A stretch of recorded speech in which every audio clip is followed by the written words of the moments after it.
The film opens with Hazel Grace Lancaster lying in the grass, staring up at the stars. She states that she believes we're allowed to choose how to tell sad stories, and that although one can sugarcoat it and say there's nothing that can't be fixed with a Peter Gabriel song, it's not the truth. Hazel suffers from stage 4 thyroid cancer and is always seen carrying an oxygen tank with a cannula in her nose for her to breathe. At the behest of her mother, Franny, Father Michael, and her doctor Maria, she attends a cancer support group at a church called the Literal Heart of Jesus. The person running it is a man named Patrick, who had testicular cancer and is now divorced and lives with his parents, but is positive because he is alive. Franny wants Hazel to make friends, but as Hazel says, the only thing worse than biting it from cancer is having a kid that bites it from cancer. One day, during her trip to the group, Hazel bumps into Augustus Waters. During the meeting, Gus continues to stare at Hazel. Patrick first calls on Gus's friend, Isaac, who had a tumor in his eye and now wears a glass eye, though he is thankful because of his smoking hot girlfriend, Monica. When Gus is called on, he says that he has been in remission from osteosarcoma after having his right leg amputated. Patrick asks him if he has any fears, and Gus states that he fears oblivion. Hazel shoots this down by saying that eventually everything and everyone will be gone and forgotten, and if that scares him, he should ignore it. After the meeting, Hazel waits for her mom, and Gus comes out to chat with her. They see Isaac and Monica making out and groping each other, then repeating, always, to one another. Gus explains to Hazel that this is their way of saying they'll always love each other. He asks Hazel her name and tells her she's beautiful. He then puts a cigarette in his mouth, which upsets Hazel because it has ruined her impression of him. Gus explains that he never smokes the cigarettes he puts between his teeth so as not to give the killing item any power. He invites Hazel to come over and watch a movie. While Gus recklessly drives to his house, he asks Hazel about her cancer story. She tells him that she was diagnosed when she was young and went through all the required treatment, but it wasn't working. Her lungs began to fill with water and she was treated in the ICU. Then one day, the medication she was given began to work well, which was considered to be miraculous. Hazel and Gus arrive at his home and meet his parents. He brings Hazel to the basement and asks her to tell him her real story, not her cancer story. She claims to be unremarkable, but he rejects that. He gives her a copy of his favorite book based off his favorite video game, Counterinsurgents. Hazel, in return, recommends her favorite book, An Imperial Affliction, which is about a girl that has leukemia.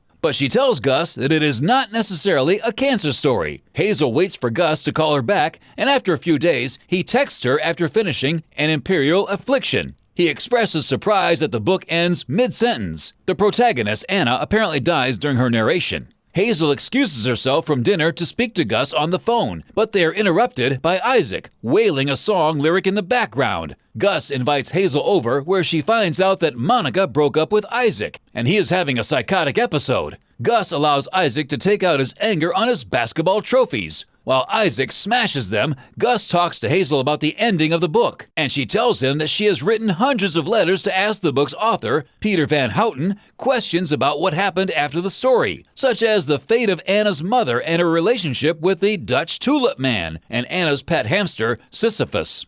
One evening during a phone conversation, Gus tells Hazel that he tracked down Van Houten's assistant and got a response from a message he wrote to him. Van Houten thanked Gus for his and Hazel's interest in the novel, and that he has no current plans to write any follow-ups to An Imperial Affliction. Hazel is surprised that it took that one email to get a response. She decides to write her own email back to Van Houten to ask the questions. A few days later, Hazel gets her own response from Van Houten, who also thanks her for her interest in the story and even invites her to visit him in Amsterdam. Overjoyed, Hazel tells her mother, and while she wants to make her daughter happy, she knows she couldn't be able to afford it. Hazel later reads the email to Gus, and they stay talking until a.m. Hazel decides it's time to hang up.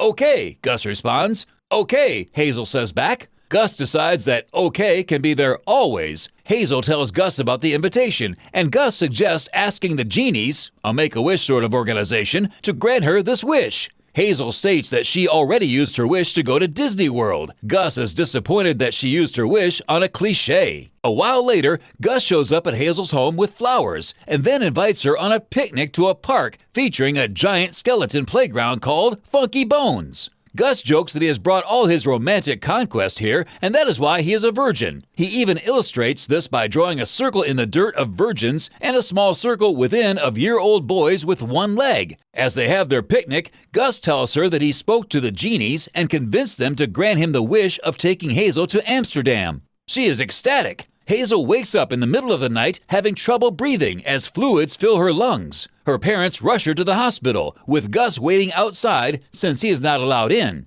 Hazel has the fluids drained from her lungs and she recovers. After a meeting with the doctors, they determine that she is physically unfit to travel anywhere in her condition. Hazel then has a flashback to when she was in the ICU as a child with Franny telling her she can't let go, and then sobbing to Michael that she won't be a mom anymore. Feeling dejected, Hazel sits in front of a swing set in the backyard that her father built when she was a child. She calls Gus and expresses her sadness. He comes over and they sit on the swings. He tells her that her keeping her distance from him does not lessen his affection toward her. She compares herself to a grenade and that she will blow up and destroy everything in her wake. Not wanting to hurt Gus, Hazel decides they ought to remain friends. Days later, Van Houten's assistant, Litowidge, emails Hazel to extend the invitation again after learning that they will be traveling to Amsterdam in a week. Hazel calls her mother in, and she admits that she wanted to surprise her, but they are indeed going to Amsterdam. Hazel hugs Franny and then texts Gus. He replies, "Everything is coming up waters." She then looks down at her lungs and tells them to keep their shit together. Gus arrives in a limo to pick up Hazel and Franny, declaring he wants to travel in style. On the plane, Gus becomes nervous as he's never ridden on a plane before, but he becomes excited once they take off. On their first day in Amsterdam, Hazel and Gus ride through a canal and go to a Dutch restaurant, Oranje.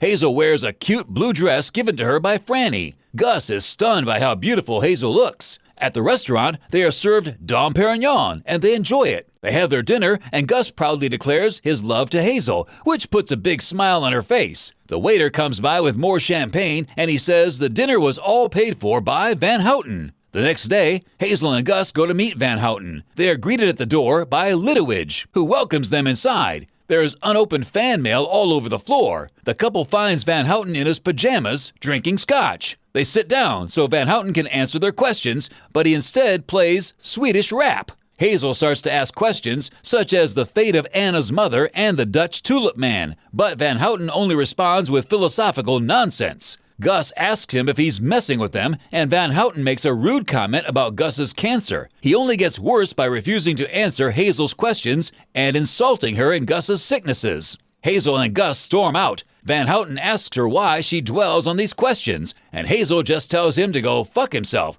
Litowidge, appalled by Van Houten's behavior, escorts Hazel and Gus to the Anne Frank house. Since there are no elevators, Hazel must walk up all the stairs and climb the ladder, which puts a strain on her breathing. They get up to the floor with a vocal recording of Anne Frank's diary. As the voice talks about capturing beauty, Hazel and Gus share their first kiss.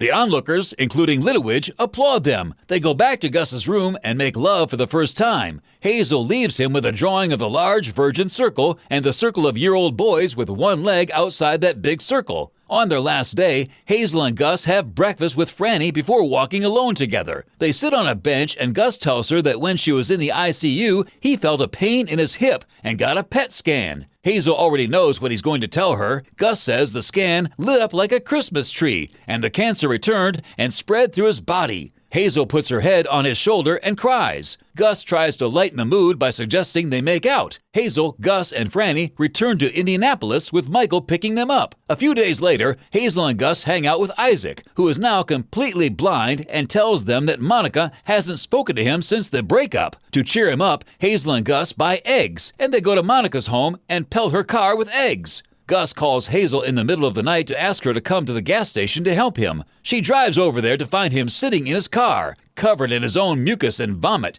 with an infection in his abdomen from the G-tube. Hazel starts to call for an ambulance, despite Gus's pleas.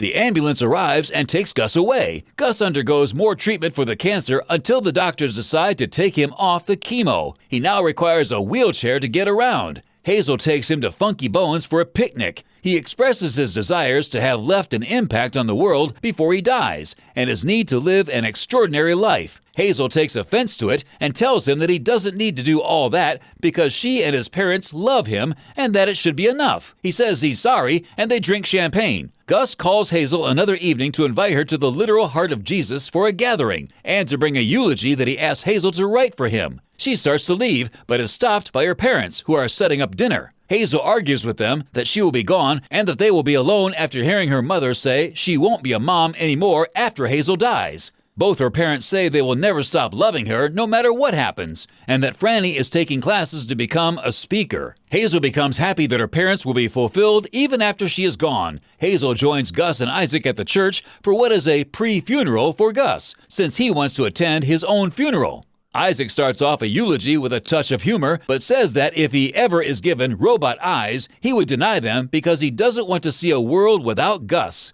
Hazel goes up and starts to talk about her love story with Gus before saying that there are infinite numbers between and that there are countless infinities and that she is thankful for their infinity. They both say I love you to each other one last time. Gus dies 8 days later. The Lancasters receive a phone call in the middle of the night to hear the news. Hazel's parents walk into her room, and without a word, she knows what it is, and she begins to cry. She recalls a time when undergoing treatment and the nurse asked her to rate her pain on a scale from 1 to 10. Hazel and the nurse said she was a fighter for calling AA. She says that she was saving her for this sort of occasion. A funeral is held for Gus. Hazel and her parents go, and as the preacher speaks, Hazel is surprised to see Van Houten there. Hazel is called up to speak and gives a new eulogy. After the funeral, Hazel decides to drive home alone, and Van Houten enters her car. There, she learns that he and Gus kept in touch prior to his death, and Gus told Van Houten that he could redeem himself by visiting Hazel and answering her questions.